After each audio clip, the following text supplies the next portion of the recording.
This is Araski Daoud of MEA Risk LLC, and this is a daily brief. Today is the 29th of July 2019, and this brief is titled "The Algerian Government Struggles with the Formation of a Panel for Dialogue, Faces Intransigent Opposition Demanding Regime Change."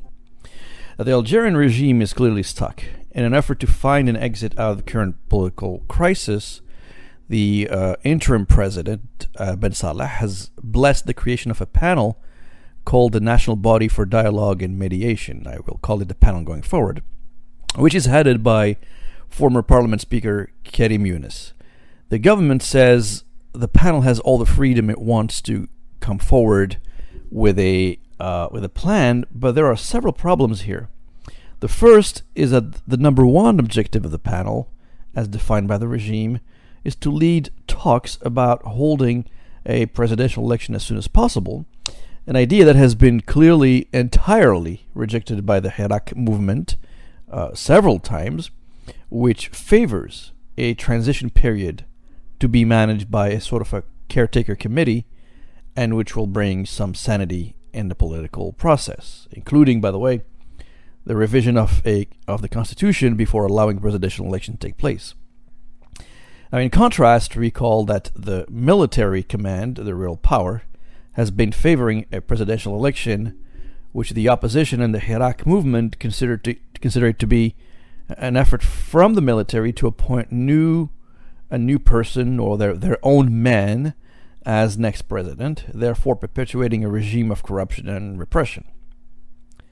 The other problem is that all the key figures that enjoy popular legitimacy, from human rights lawyer Mustafa Bouchachi to ex-foreign minister Talib Ibrahimi, many others, said they want nothing to do with yet another panel that is under the control of the regime.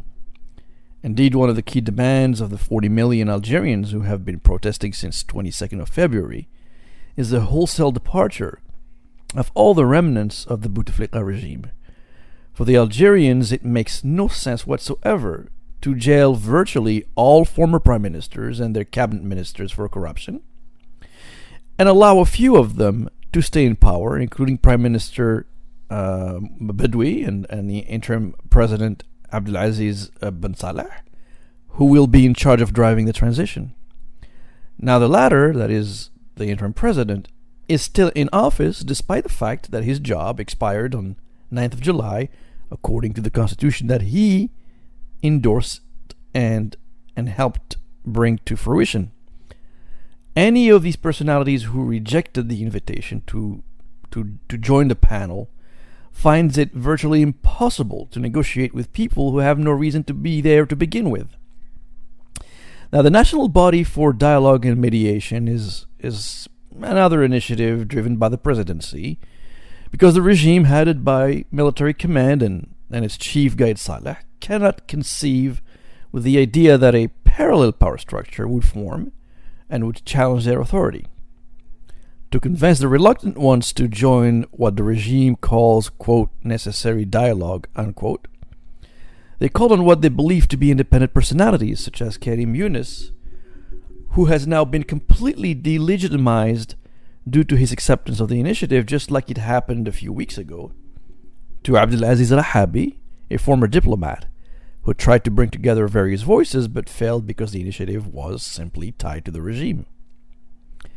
Instead, the panel has been welcoming individuals completely unknown, such as a certain Mohamed Yassine Boukhenifar, a man introduced as a young and representative of the popular movement, but failed clearly to convince the heavyweights such as war hero Jamila Bouhired, former heads of government Mouloud Hamrouche, Moqdad Sifi, and Ahmed Ben Bitour, former presidential candidate Ahmed Talib Ibrahimi, and even Abdelaziz Rahabi, recall the man who tried the same idea and realized it could not work. Also on the list are the names of lawyers Muqran Ait Larbi and Mustafa Bouchachi, Larbi Ben Mhidi's sister, Dreifa Ben Mhidi. Ben Mhidi is a massive war hero. There's also Rashida Ben Yillis.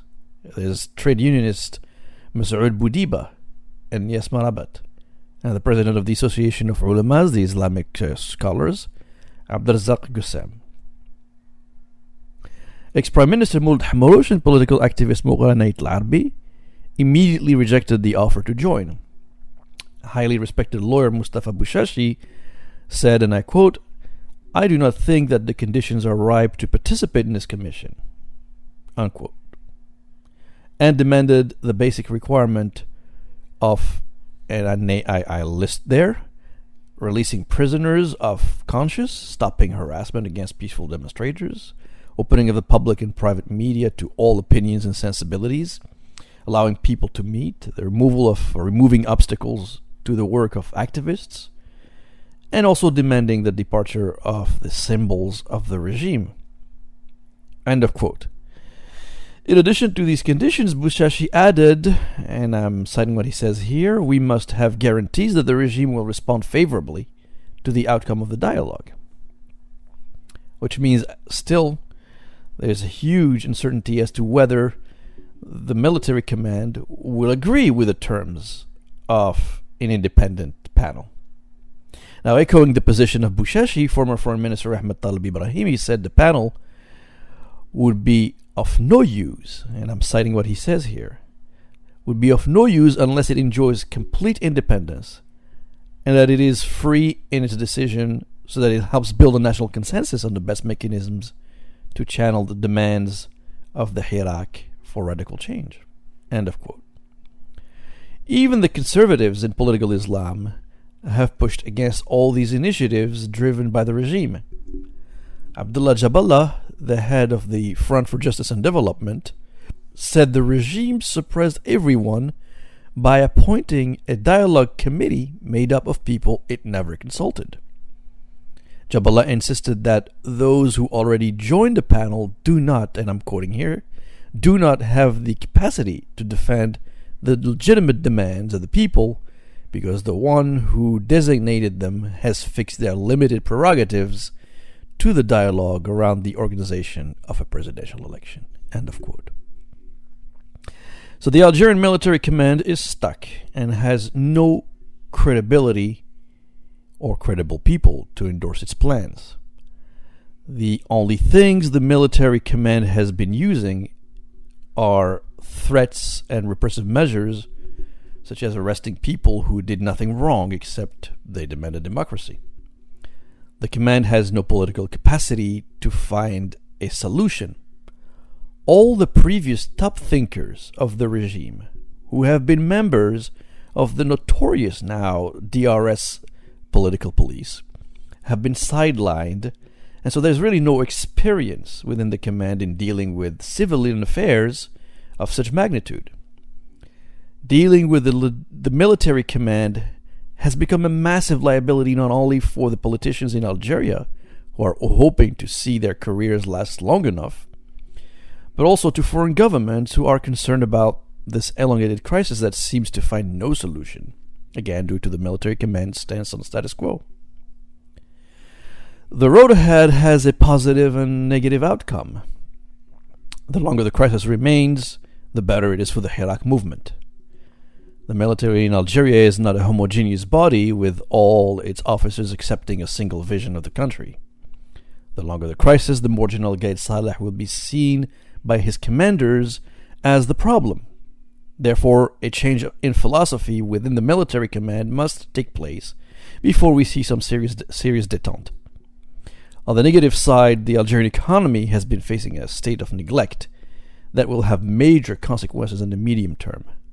Algeria clearly cannot afford to end 2019 without a political roadmap that would stabilize it. And its military command should be the first one to know that. Thank you for listening.